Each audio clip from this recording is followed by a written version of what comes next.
you can't do it all, and that's okay. And you really shouldn't try. All these people online are telling you that you need the right routine, the right system, the right Notion template to be able to do it all and get it all done and be super productive. But that is a lie. It's a load of BS. Not because I think you're not competent. I think you're way more competent than you give yourself credit for. But doing it all is not feasible, not healthy. And today we're going to talk about that and the problem with pseudo productivity. So, if you don't know me, my name is Emily Avon Green. I'm a therapist in private practice helping moms who are experiencing burnout, and I'm also a slow living enthusiast helping people through mentorship. But today we are going through a podcast style video where we just talk about the issue. And today, I don't know, I got my claws out. So, we're going to talk about this whole freaking productivity for productivity's sake. I was reading the book Slow Productivity by Cal Newport, and I think that's what got me wanting to talk about this today. Now, the big problem with modern day work as we see it is that we do not know how to measure productivity. Because the modern day work, a lot of us are knowledge workers. We're people who work at creating videos or creating reports or, helping clients, providing therapy, providing consultation, teaching, right? So that is work that is super hard to quantify and to know, okay, what is a measurement that shows that you're being productive versus not being productive.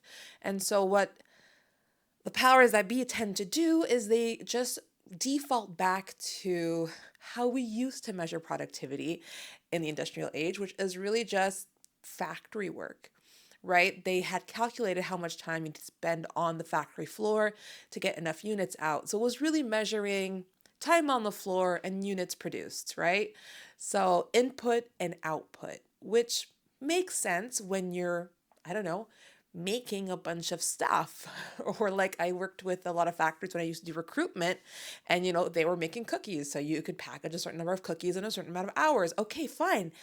But in a lot of the work that people do nowadays, that I do, that people that I know do, it is not that. That's not the type of work that we're doing.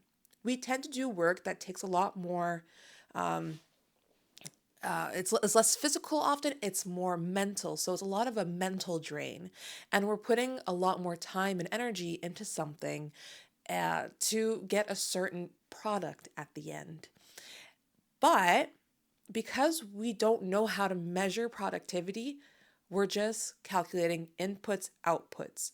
So time shackled at your desk, right? So if you are there in the time allotted, then you are being somewhat productive. If you work longer hours, even better for some reason. And so that's why, people harp on being at your desk, being available, going into work in person because it somehow, that'll make you more productive because then at least they can see you sitting at your desk, right? But that is not really a sign of productivity. I think that anybody who knows anything about office work, if you're in the office, most of the time is spent hanging around the door frames of other colleagues, hanging around the water cooler, and maybe just moving paper around or just doing minimal tasks that aren't actually moving the needle forward. So we can't just look at tasks completed either, right? If I think about when I worked at various jobs, it was like I had to see a number of clients or have a number of clients on my caseload or whatever. That doesn't mean that I was being productive. The number of notes I was writing didn't mean I was being productive. And the problem with this is not only that, right? It's not only that we don't know how to measure productivity. So we're measuring pseudo productivity, right? I looked up the definition. Pseudo productivity is when you appear busy doing tasks that don't really contribute to your goals, and it can lead to a false sense of accomplishment. So, some examples of pseudo productivity are like responding to emails immediately. I was really bad for that, still kind of am. Being available on Slack all the time. How many of us have just moved our cursor around on our laptop just to keep the available thing, just to show that we're working, right? spending too much time in meetings, tweaking minor details, all that kind of stuff. That's not actually what's going to be a proof of good work. It's just a proof that you're at work, right? So that's pseudo productivity. Although when we do that, we're like, oh, I remember being the person doing all these minimal tasks that weren't really moving the needle forward. And I was like, man, I'm like a martyr, man. I'm working so hard because I thought I was working very hard, although that is not a good measurement of my actual productivity. And the issue comes with a lot of these companies. They measure this pseudo productivity, right? This amount of clients met, amount of reports written, amount of time spent in meetings, just amount of time spent in the office as your productivity. But at the same time, they want a certain depth of work, right? They want a certain level and quality of work. And so in jobs where I was seeing clients and, maybe be helping them find employment or giving therapy, they wanted me to see a large number of clients so that they could reach the statistics, because oftentimes things are government funded, and the big system is also measuring pseudo productivity as like number of people met. So you're meeting those numbers, but at the same time, there's an expectation that you go above and beyond for your clients, that you give more to your clients, that you're able to spend much more time with them, that you're able to go and do more for them, that you're able to provide a certain quality of service that is far outside of the norm. And I know that you watching this, because if you're watching my videos, you're probably this person. You want to do that. If you are working in a job, you probably want to do the best job possible. If you're working with people, you want to help people the most, because a lot of us are bleeding hearts and we want to help people. And if you're writing reports or writing anything or like books or articles or just, whatever your job is, you want to do a really good job. And you want to do a level of work that you can be proud of. However, how are you supposed to do this deep, meaningful work that is impactful if at the same time you have a certain number of tasks to do to be seen as good at your job or competent in your job? You can't have both. Honestly, you can't even have one, but you for sure can't have both. And yet we're meant to believe that you can have both. And not only that, you should have both. You should be able to do all the tasks as well as do them like to a very, very high standard.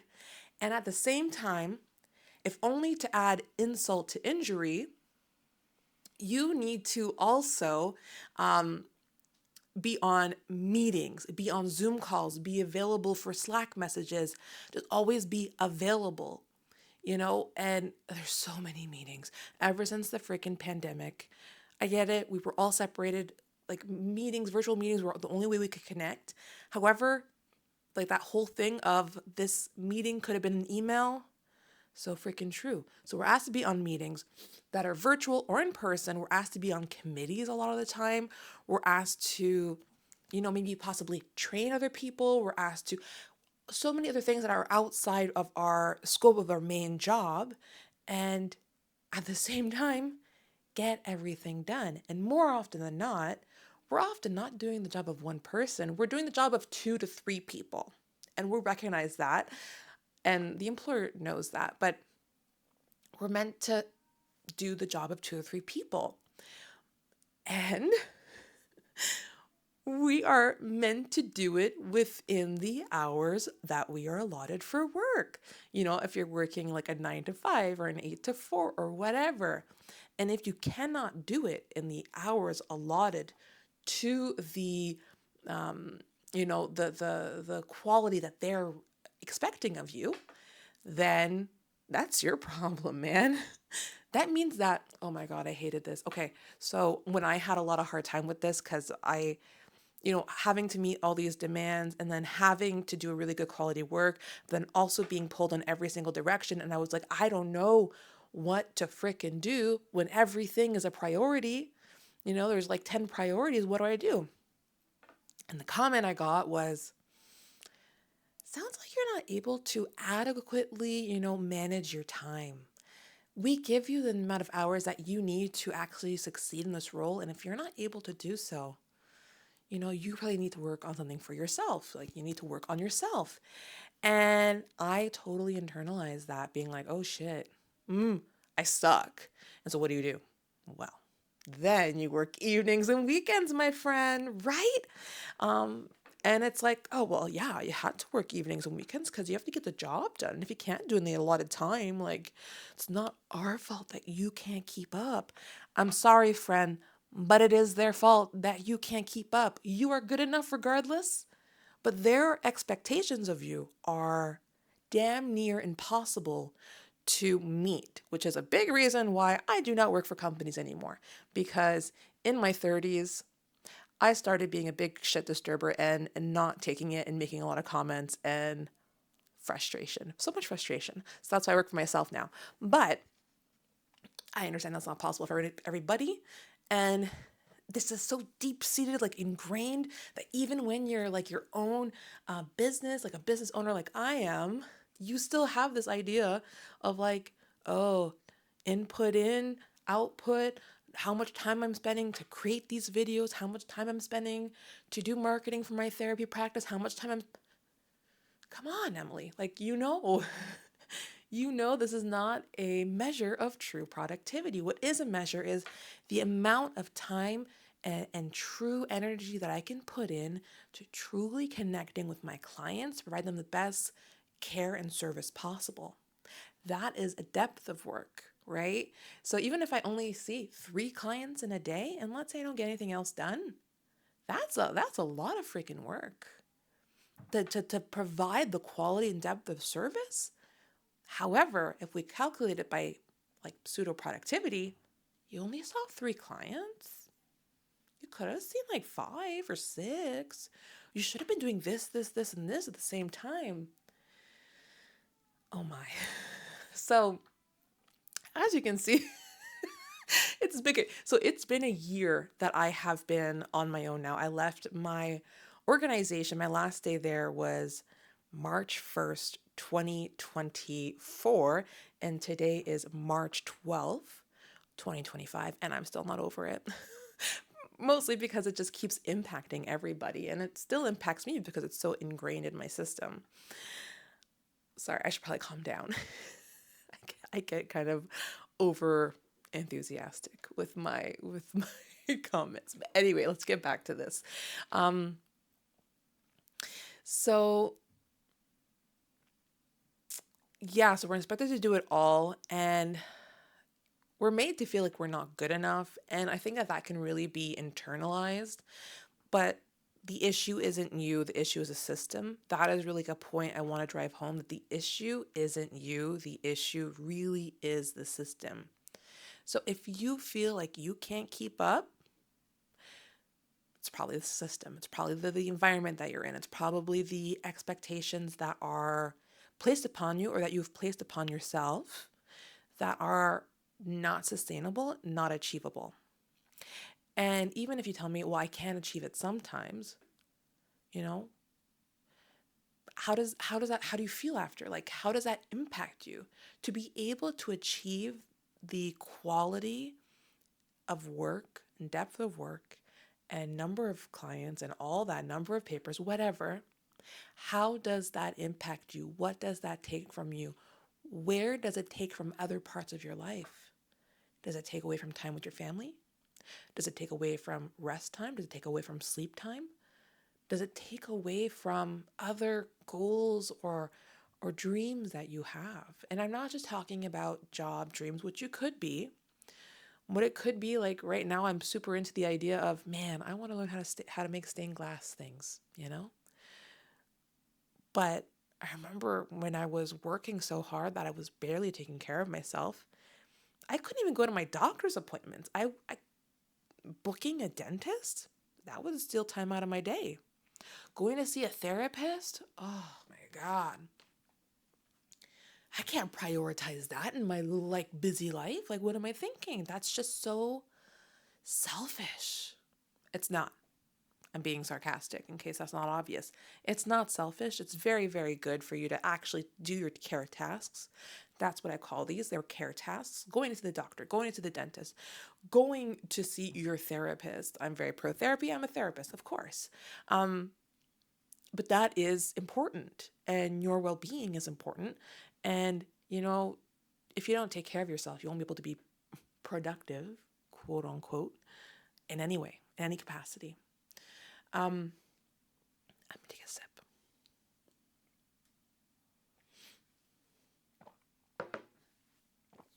So, what do we do then? If everything is so freaking difficult and the things that are measuring our productivity don't make sense for anybody really in the modern age, except for maybe people in a factory job, what do we do? So, if you are somebody who has control over their work, I'm talking about an entrepreneur, you have your own business, or maybe the job that you have, even though you're employed, you have a lot of control over the work that you do. So maybe you're, I don't know, a professor, a project manager, something like that, where you don't have as much oversight and the expectation is that you get the work done and you're the one who's in charge of figuring out how that's going to happen. If you have that control, take it and really be mindful in observing how you're measuring your productivity. Are you using these pseudo productivity measurements of time spent at work and tasks completed? Like, are you doing that? And if you are, how can we strip that away? How can we simplify it? And how can we focus on the things that are actual priorities that are super important that you should be spending your time on and that you can do a deep, like a depth and breadth of work. So instead of putting out all these fires and doing all these different things, what are the few things that you could do that would be helpful in making sure that you accomplish the work that you want to accomplish? So if you have that that control over your life and your job, I mean, like, do that. If you do not have that type of control over your job because you work for an employer who maybe has a lot of oversight and you don't have a role that allows for a lot of freedom, I would first invite you to question if that is actually a factual statement or not. Is that actually the truth? The reason why I ask this is not that I think you're lying to me. I do think you possibly are lying to yourself. But oftentimes we think we have no control over the work that we do and that we are really just things are done to us. However, that's like a fear-based idea because sometimes we have more control over the work than we actually know, but we're afraid of taking steps back and actually doing the role we're supposed to do and setting limits and boundaries because we're afraid of the repercussions from our employer. What will they do? What will they say? What will my colleagues say? If you were to not work overtime, if you were to work just your hours, I was afraid of leaving on time sometimes. I'd be like, oh, they're going to be like, there is a millennial not pulling her weight. You know what I mean? So first ask yourself, if you don't feel like you have control over the work that you do and how you prioritize your time and your efforts, ask yourself, is that true? Is it fear-based? And if it is fear-based, how could you approach it to actually put in boundaries to do the work that actually moves the needle forward? If you don't have any control, you're like, Emily, I am an admin. I work at I really just like answer phone calls. I do a lot of administrative tasks. I'm always go, go, go.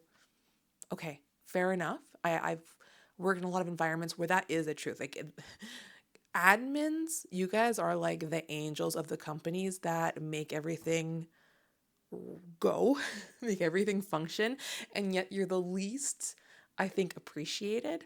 Know that I appreciate you. When I went back from my burnout leave, I did work in an administrative position for a bit. Like, while I was a therapist, I went back at an admin position, and oh my God, like, how you guys do this? I don't know. I do not know. You guys are superheroes.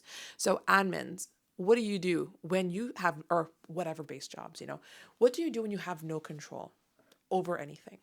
What do you have control over? That's not like, that's like, I'm asking you right now. What do you have control over in your job? What are things that are owed to you in your job that are a part of your employee agreement? Vacation? Do you have that? Do you have time for medical appointments in your employee agreement? Do you have breaks? Do you have a set schedule? If you're an admin, you for sure have a set schedule. So, are you respecting that? Because if you're not going to respect your own boundaries, how can you expect anyone to respect your boundaries? So, if you finish at 5, girl, you're finishing at 5. You're finishing at 5. That's it. I don't care if, oh, well, blah, blah, blah, blah, blah. No, no. Unless you're like an emergency service or something like that, your job is not life and death. I had a coworker who had much better boundaries around her work, and she was like, Emily, if you do not answer the email tonight, you will answer it tomorrow. And if it's a Friday, you will answer it Monday. Nothing is life or death, like that kind of stuff. Unless, of course, you work, blah, blah, blah. Yes, there's situations where you're probably a job, but if you're watching this, most likely your job is not one of, I don't know, police officer or whatever, blah, blah. I say blah, blah, blah a lot. Anyway, step away from things that are not your job and regain the boundaries that are owed to you, that you need to maintain. No one else is going to maintain your boundaries if you do not do it. So respect your boundaries first and foremost. And if you don't know where to start, like start to see where you're not respecting your boundaries. And this is for all of you, everyone. Where are you not respecting the boundaries that would be good for you? Like if you prioritize family or friends or health or whatever, are you able to spend time with your family in the evenings? Are you able to see your friends? Do you have enough energy to truly appreciate that time with them? Are you so tired that you can't even really be with them? So look at those things and see which one's really impacting you and start there. So a lot of you, I know, are staying late at the office. That might be a place to start. Making sure you finish work on time. Or maybe it's making sure you take your breaks.